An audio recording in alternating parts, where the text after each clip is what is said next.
top NBA fantasy basketball players and breakout players to draft.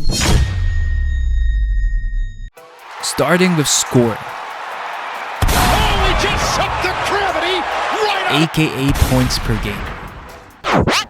If we take a look at the top 10 lists from last year, I feel like most of the players are pretty safe picks to finish near the top 10 or top 15 once again. In terms of riskier picks, I think you have to be a little bit careful with players like Steph Curry and Kevin Durant. Both are in their mid-30s, so age, load management, and injuries might be a concern, especially later in the season during your fantasy playoffs. So personally, I wouldn't risk it all and draft them on too many of your fantasy teams. In comparison, players like Luka Doncic, Giannis, SGA, and Jason Tatum should be the safer picks to draft for elite scoring, as all of those guys are still in the peak of their career and have a legit shot to average over 28 points per game for you every night. We also didn't see any major roster changes on their respective teams, so just like last season, they have to take on a major offensive role again and are expected to produce offensively for their teams every night. Meanwhile, a player like Jalen Brunson of the New York Knicks might take a small step back this year. The Knicks upgraded their starting five and now have OG Anunoby, Mikal Bridges, and Julius Randle all sharing the floor with Jalen Brunson. And with all three capable of providing offense, Brunson doesn't need to put up crazy scoring numbers every night. So realistically, we might see his average drop back down to closer to around 25 points per game compared to his career high of 28.7 last year. In terms of players with upside to break out into the top 10 in scoring, I feel like a player like Tyrese Maxiell of the Philadelphia 76ers might be ready. He was ranked 11th in the NBA last year and set a new career high at 25.9 points per game. We also saw his offensive stats improve for 3 straight seasons, which is always a good sign. Also, don't forget Maxey is still pretty young at only 24 years old, but at the same time, he is already a high usage player and is one of the Sixers' main offensive options every night. So if someone like Joel Embiid goes down, then it is very possible that we see Maxey's scoring numbers go up even more. And if he's able to average around 27 to 29 points per game, it would put him somewhere in the top 10 in scoring for the first time in his career. Anthony Edwards of the Minnesota Timberwolves is another potential riser to watch out for in this category. He averaged 25.9 points per game last year and finished 12th in the NBA, but many can agree that at only 23 years old, he still has plenty of untapped potential. This might be the year where he takes another big leap forward offensively and become a legit top 8 to top 5 scorer in the NBA for the first time in his NBA career. If you want to mop the floor with every single other fantasy team in your league and annihilate everyone badly every single week, all you have to do is just subscribe. Trust me and do it within the next 3 seconds. I wouldn't risk it. Paulo Barrera of the Orlando Magic is another young riser you might want to keep an eye on for scoring. He finished 23rd overall in points per game with a career high of 22.6 last year. Heading into only his 3rd NBA season, he is in a wonderful fantasy situation in Orlando. The Magic looks to be building around him, so he should get plenty of opportunities to eat. He won Rookie of the Year and was already an NBA All-Star as a second-year player. At just 21 years old, he is only getting better, stronger, and more efficient offensively. So if all goes well, Paulo might have an outside shot to make some noise and make his way into the top 10 as early as this season. In terms of bounce-back players to target for scoring, Zion Williamson of the New Orleans Pelicans might be somewhat overlooked in a lot of drafts this year. He took a small step backwards last year, averaging only 22.9 points, which is pretty low by his standards, and he was ranked 20th in this category. But we can't forget that he finished his prior 2 seasons averaging 26.5 points, which was good enough to be somewhere in the top 15. Yes, injuries, health, and motivation is always a concern with Zion, so I would classify him as a riskier pick in this category. But when healthy and 100% locked in, he is one of those rare fantasy players who can casually drop you 25 points per game every night and be a huge difference maker in the field goal percentage department. Another somewhat underrated player to watch out for in scoring is Scotty Barnes of the Toronto Raptors. He finished 39th in the NBA last year, averaging 19.9 points. However, he did take a huge step forward offensively, increasing his points per game average by almost 5 points from the season before. With all the bodies moved out, we all know that Toronto is officially now Scotty's team. With the keys to the offense and super high usage, he could average 3 to 4 more points per game this year if he decides to take on more of a scoring role. And that he does have an outside shot to be a top 20 to top 15 scorer in the NBA as early as this season.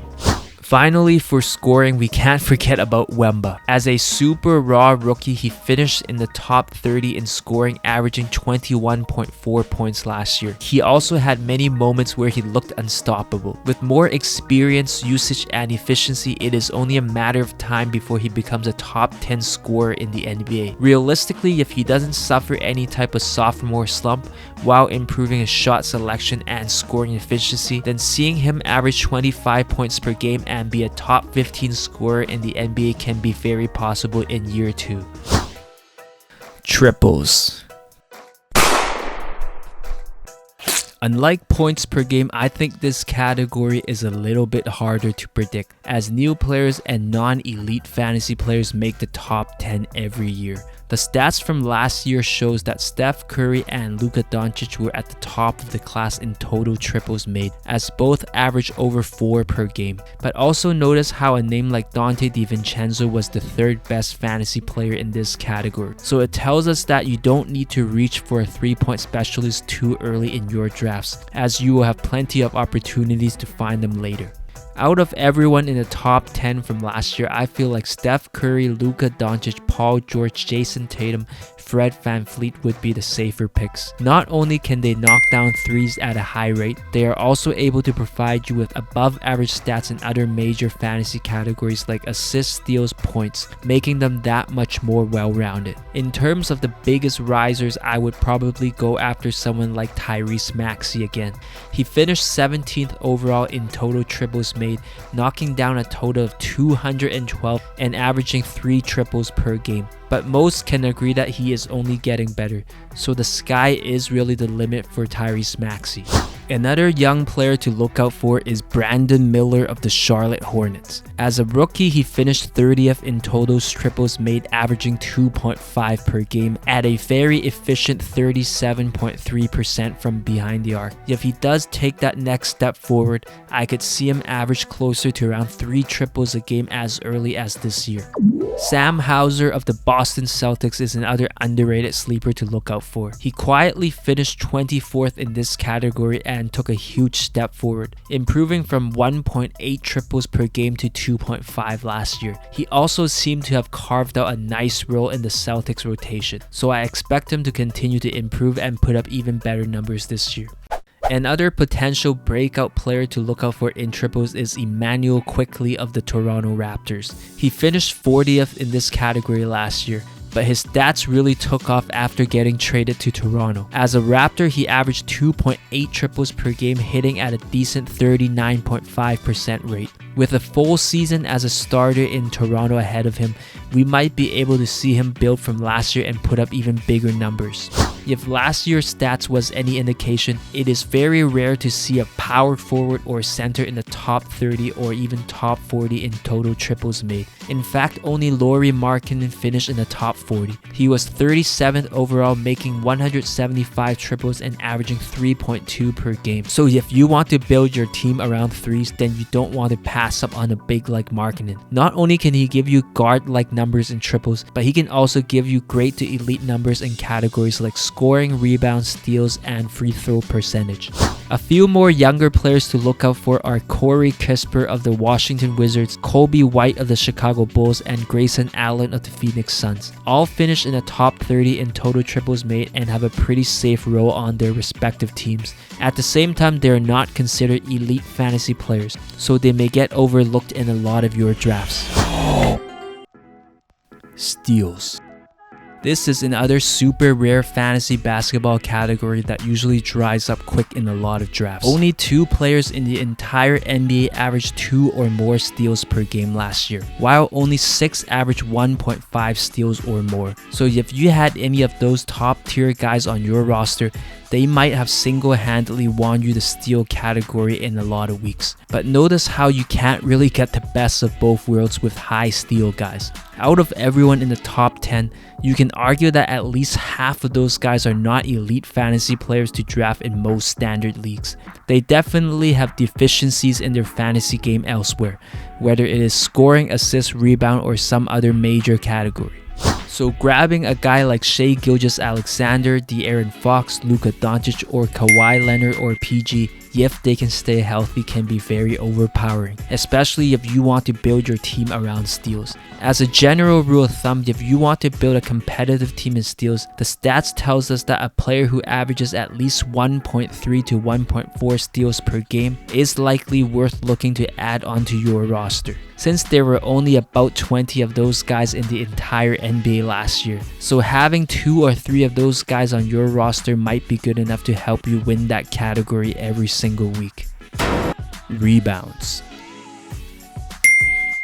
Unlike steals, rebounds are somewhat easier to find, as there were 26 players that averaged at least 8 or more rebounds last year. However, if you are looking for elite rebounding guys, players who averaged 10.5 rebounds or more, only 10 of those existed in the NBA last year. Also notice how high rebound guys are usually bigs who play around the basket. In fact, none of those guys in the top 10 are considered good shooters. So if you decide to load up on rebounds, you are likely gonna have to sacrifice some triples for your team.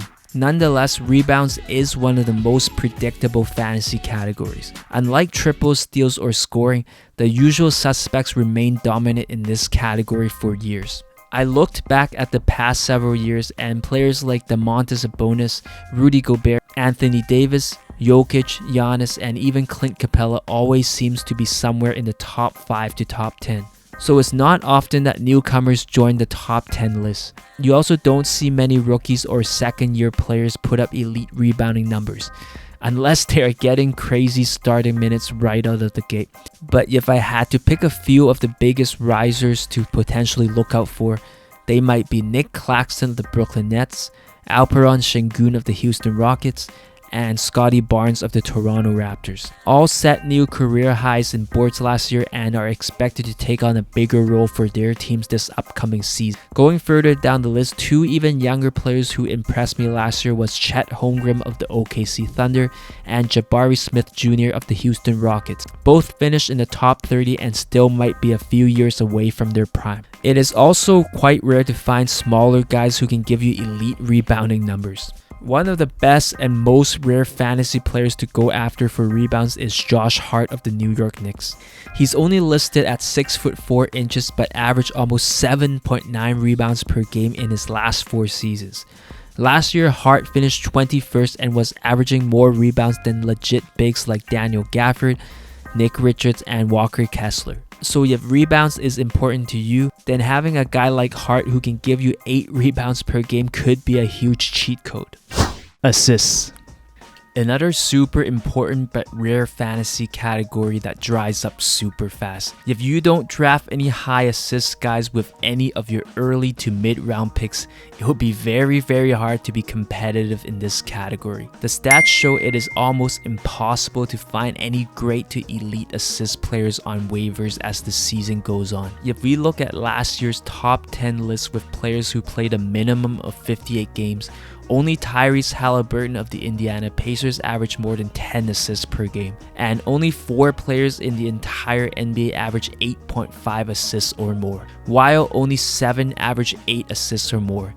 So looking at the big picture, you can really see how limited assists can be in fantasy basketball. And if you are somehow able to grab 2 or 3 good to elite assist guys from the top 20, then chances are your team is going to be able to mop the floor with your opponents in the assist department for the entire season. Once again, guys like James Harden, Luka Doncic, Jokic, LeBron, Sabonis, Tyrese Halliburton are all very safe picks if you want to chase assists. Out of everyone in the top 10 from last year, I would say that Nikola Jokic and Domantas Sabonis are probably the few fantasy unicorns in this category, as they were the only bigs who were able to put up elite numbers while also giving you excellent stats in categories like rebounding and field goal percentage. So having just one of these guys along with a few high assist guards could be very overpowering for your fantasy teams. Also notice how almost every single player who finished in the top 20 in assists last year were also pretty much must roster fantasy players in most standard 12-team leagues. Out of everyone outside the top 20, I think I would probably look out for a younger player like Scotty Barnes of the Toronto Raptors and Paulo Barrera of the Orlando Magic. Both were top 30 players in assists last year, but should take huge steps forward this season, with an outside shot to break into the top 15. Going further down the list, a few potential sleepers who could break out and set impressive new career highs might include Scoot Henderson of the Portland Trail Blazers, Josh Giddey of the Chicago Bulls, and Jalen Williams of the OKC Thunder. All finished in the top 50 last year for assists and is expected to improve to earn bigger playmaking roles on their teams this upcoming season. Blocks. A somewhat dying fantasy category with very few elite players to go after. Victor Wembanyama of the San Antonio Spurs was the only player who averaged more than 3 blocks per game last year, while only 5 players in the entire league averaged 2.3 blocks or more. So even having one top 10 player in this category could help your team become super competitive. In a few leagues last year, I've seen Wemba single-handedly help a team dominate blocks every single week. Yes, he was that overpowered. Out of everyone in the top 10 from last year, Brook Lopez and Anthony Davis has been most consistent over the past several seasons. Meanwhile, it looks like the NBA's new wave of elite shot blockers will include Wemba, Chet Holmgren, and Walker Kessler. So these guys might be good targets to go after, especially in keeper and long-term dynasty leagues. A few old heads like Rudy Gobert and Miles Turner are always good solid options as well. If I remember correctly, these guys have been cemented in the top 10 for blocks for almost a decade now. So if you miss out on bigger names like Wemba or AD or Holmgren, then Rudy Gobert and Miles Turner might not be bad consolation prizes for blocks. Looking further down the list, Derek White of the Boston Celtics could be considered the unicorn of blocks. For a smaller player at only 6'4" he has consistently averaged at least 1 block per game for the better part of the past 7 seasons. Having a guard like him who can give you 1 extra block each game can be a huge difference. Another unique player to go after is Shai Gilgeous-Alexander of the OKC Thunder. We all know what SGA can do offensively, but over the past few years, he is one of the few elite offensive fantasy guards who can also give you 1 block and around 1.5 steals per game. In my opinion, his elite block numbers for a guard makes him that much more valuable than most of his counterparts. 2 even younger players who I think has potential to make some noise in the next 2 to 3 years includes Trayce Jackson-Davis of the Golden State Warriors and Ausar Thompson of the Detroit Pistons. Super small sample size, but both had impressive rookie seasons and finished in the top 30 in blocks last year. If they see increased minutes next year, they will definitely get a huge opportunity to pump up their block numbers with a shot to be in the top 20. Do you agree with everything I said in this video? Let me know in the comments below. And if you want to watch more of my crappy videos, then subscribe.